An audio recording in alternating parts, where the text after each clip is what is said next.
Hello बच्चों, स्वागत है आप सबका जीनियस क्लासेस में। मेरा नाम है संदीप सिंह। बच्चों, आज हम जो टॉपिक स्टार्ट करने जा रहे हैं उस टॉपिक का नाम है बायोमॉलिक्यूल्स। क्लास 11th एनसीईआरटी का ये टॉपिक है। बच्चों, ये आपके लिए जब आप बोर्ड का एग्ज़ाम देने जाते हो तब भी आपको सब्जेक्टिव क्वेश्चन आते हैं इससे, तो आपको सॉल्व करना है, लिखना है। अगर आप नीट एग्ज़ाम देने जा रहे हैं तो वहाँ पर भी यहाँ से बहुत ज़्यादा क्वेश्चन आते हैं। तो बच्चों, इस वीडियो में हम लोग कंप्लीट लेक्चर को पढ़ेंगे। बच्चों, आपको नोट्स जो हैं पूरे के पूरे मिलेंगे और आप घर में बैठ के इस लेक्चर में जो भी नोट्स मैं प्रोवाइड कर रहा हूँ उसको लिख लीजिए, रिवाइज़ कर लीजिए, क्वेश्चन सॉल्व कर लीजिए। अगर आपको कोई दिक्कत हो तो मुझे कमेंट करिएगा कि सर मुझे ये प्रॉब्लम है, इस नोट्स से ये चीज़ कंप्लीट नहीं हो पा रहे हैं, तो मैं अपने नोट्स में नेक्स्ट टाइम पे और भी कुछ ऐड करूँगा। तो बच्चों, पूरे वीडियो को देखिएगा, लाइक करिएगा, शेयर करिएगा, सब्सक्राइब करिएगा हमारे चैनल को, जिससे आपको इस तरह नीट के कंटेंट फ्री में मिलते रहें। बच्चों, ये जो कंटेंट है बहुत ही ज़्यादा ऑथेंटिकेटेड कंटेंट है, बहुत लोगों ने इसे पसंद किया है, तभी मैं यहाँ पर यूट्यूब में आपको फ्री में दे रहा हूँ। तो जो बच्चों के पास पैसे नहीं हैं, जो तैयारी नहीं कर सकते, जो महंगी कोचिंग ज्वाइन नहीं कर सकते बच्चों, उनके लिए ये कंटेंट है, तो आप इसको इग्नोर बिल्कुल भी ना करें। तो वीडियो को स्टार्ट करते हैं और चलते हैं हम अपने टॉपिक में। बच्चों, आपके सामने यहाँ पर बायोमॉलिक्यूल्स का एक फ्लो चार्ट है।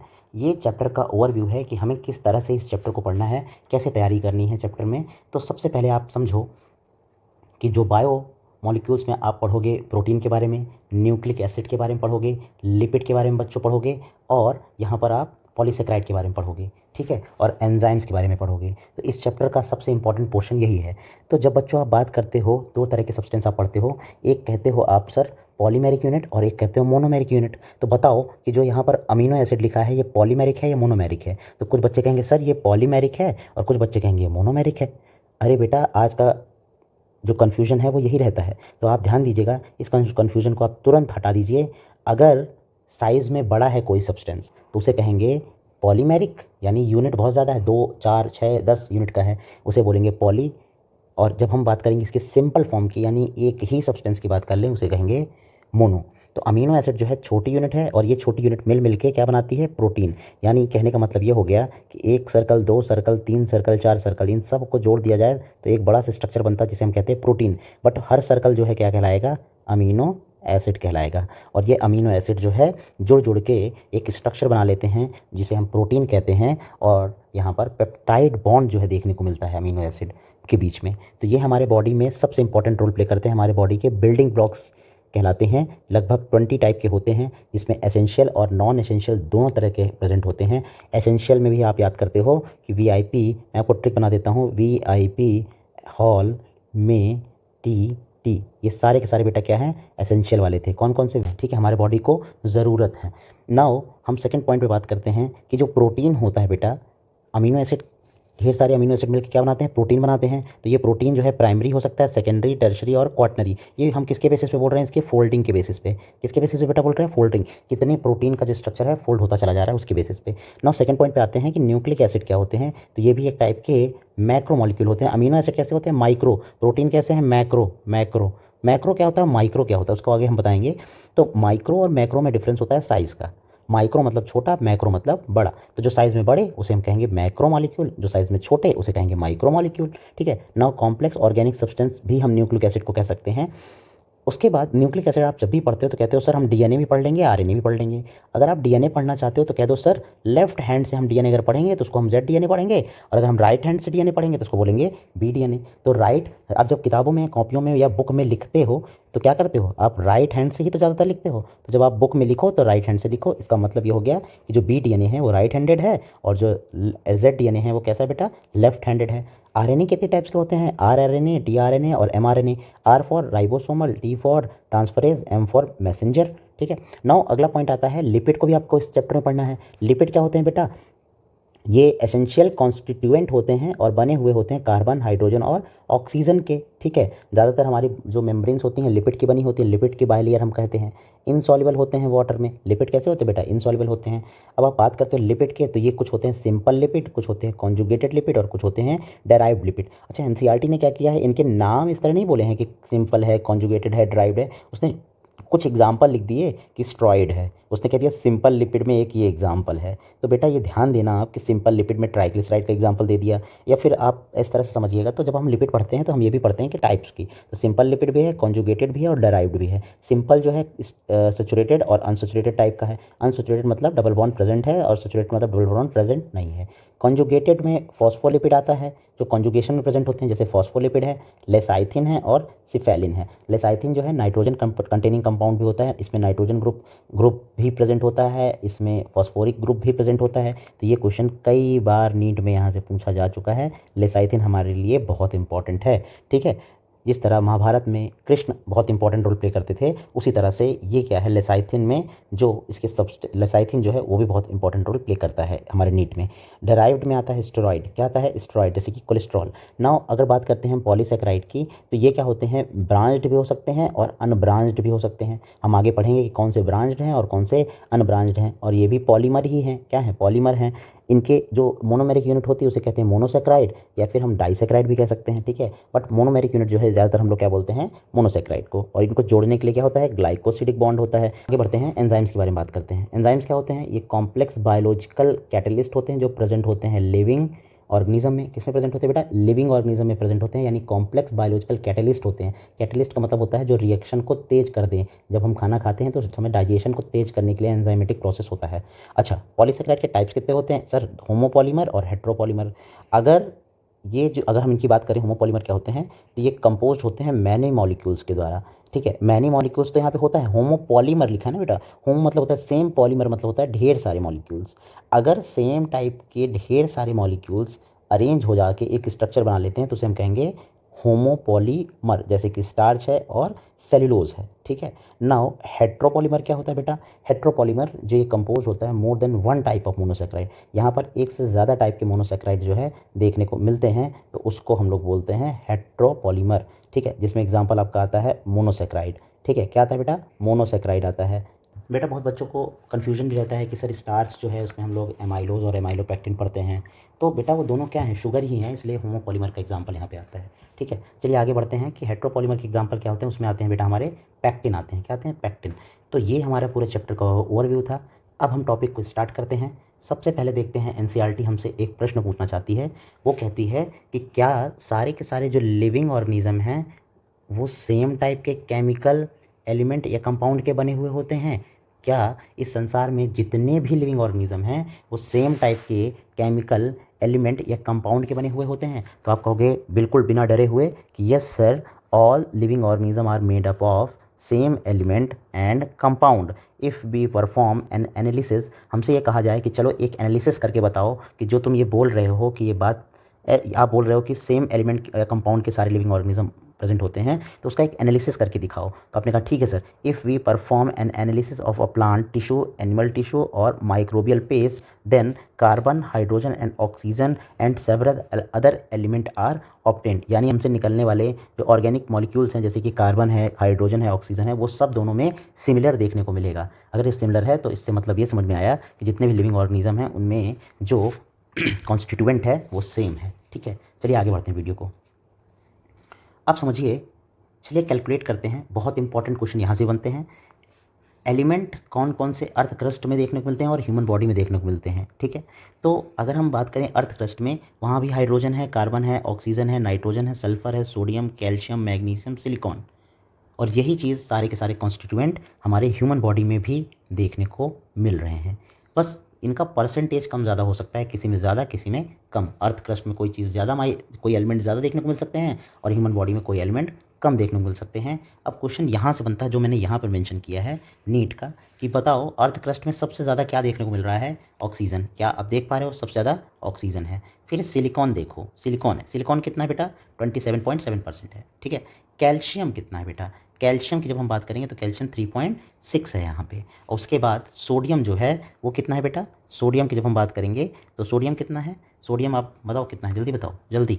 तो सॉरी, यहाँ पे जो है सोडियम की बात कर रहे हैं। सोडियम कितना है? 2.8%। कितना है? 2.8। आप कंफ्यूज मत होइएगा लगाते समय। अब हम बात करें ह्यूमन बॉडी के अंदर, तो सबसे ज़्यादा ऑक्सीजन है, देख पा रहे होगे। कार्बन, कार्बन कितना है बेटा? कार्बन हमारा कितना है, जरा देख के बताओ, जरा बताओ कहाँ पे है कार्बन? कार्बन देखो 18.5 है। नाइट्रोजन कितना है बेटा? नाइट्रोजन जो है हमारा 3.3 है। उसके बाद कैल्शियम कितना है बेटा, कैल्शियम की जब हम बात करेंगे तो 1.5 है। ये कुछ ऑर्डर हैं जो यहाँ से क्वेश्चन बनाए जा सकते हैं। नाउ नेक्स्ट पॉइंट पे चलते हैं।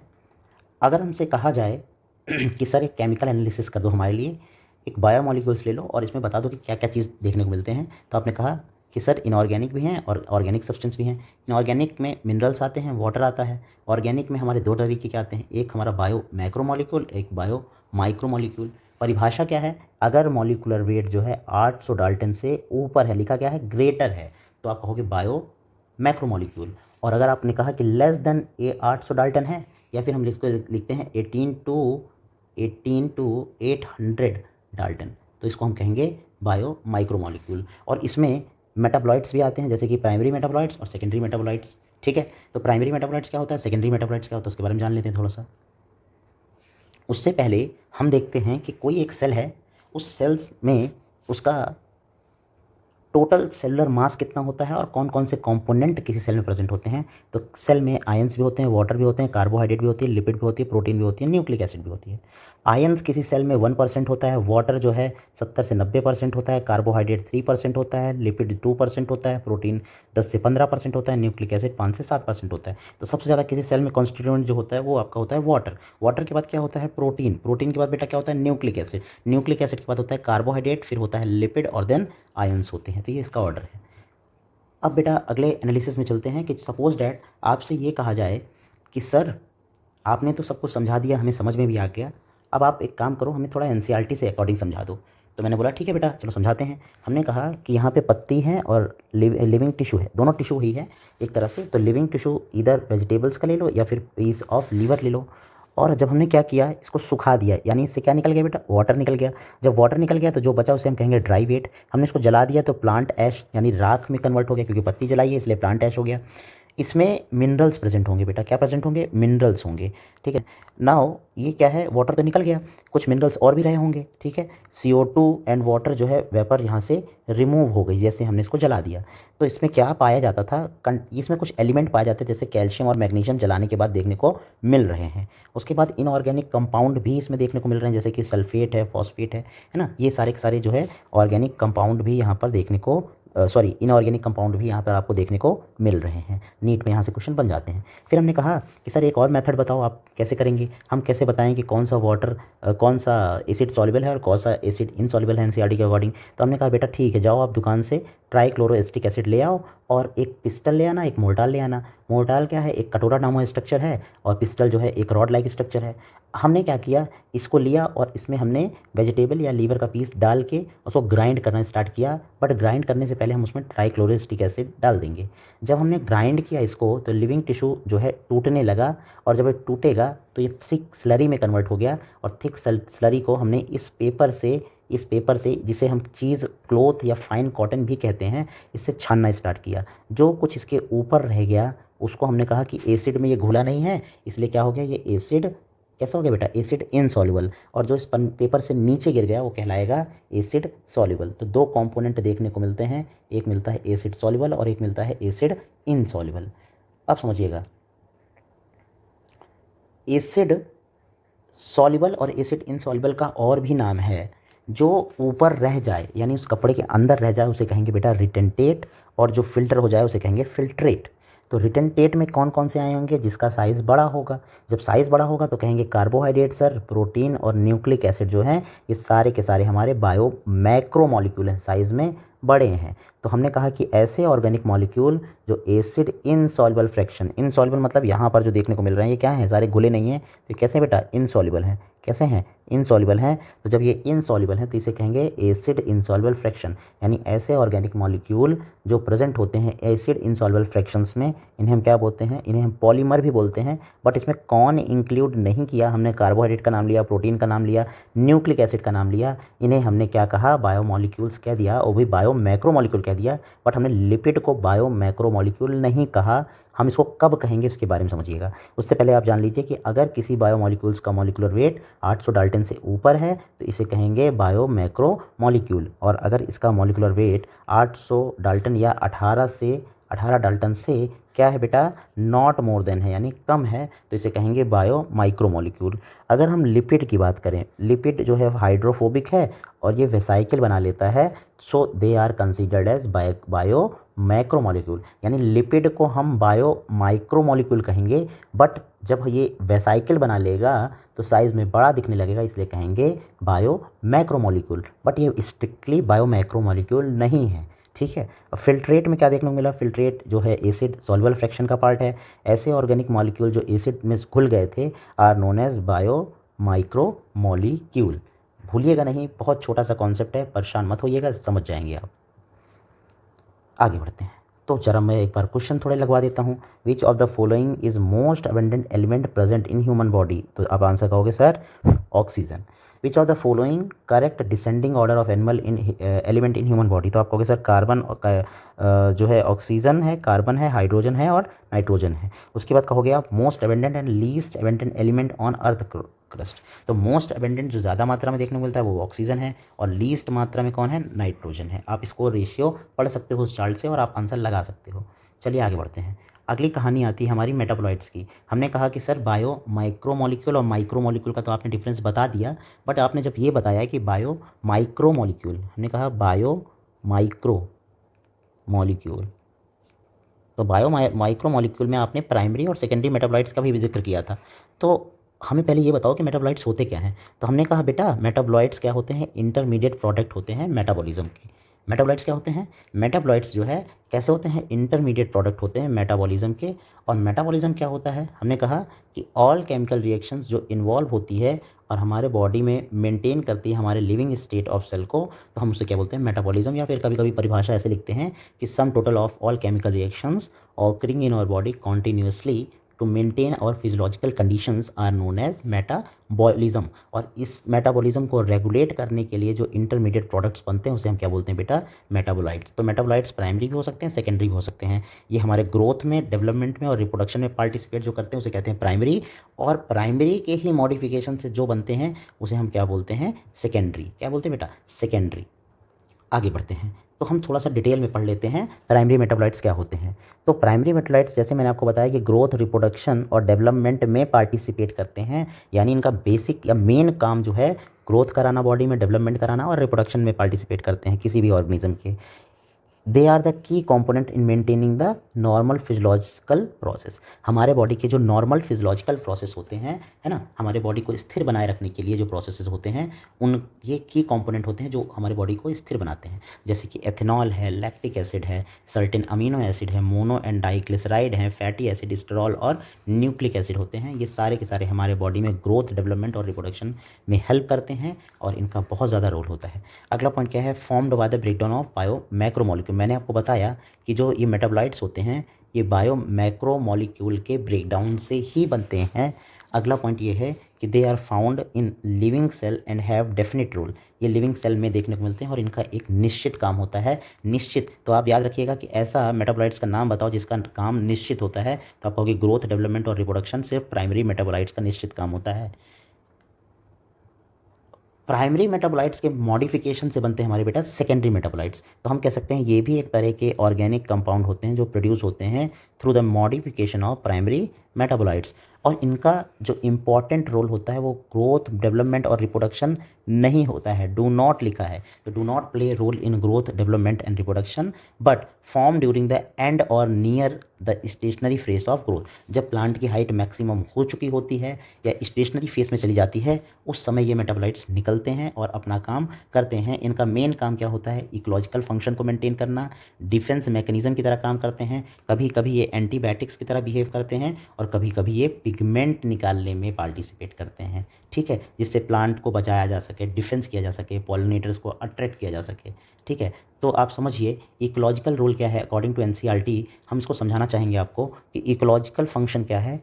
तो बेटा इनका रोल इकोलॉजिकल फंक्शन में भी है। ये सेकेंडरी मेटाबोलाइट्स होते हैं जो प्रोड्यूस होते हैं, produce by plant, microbes and fungi. ठीक है, और इनका रोल जो होता है, क्रूशियल रोल होता है, क्रूशियल इकोलॉजिकल रोल होता है, जिसमें ये डिफेंस अगेंस्ट हार्बीवोर्स परफॉर्म करते हैं। ठीक है, पैथोजन भी, जैसे जैसे कोई पैथोजन ऐसा है जो प्लांट में डिजीज़ फैला सकता है, उससे भी बचाते हैं।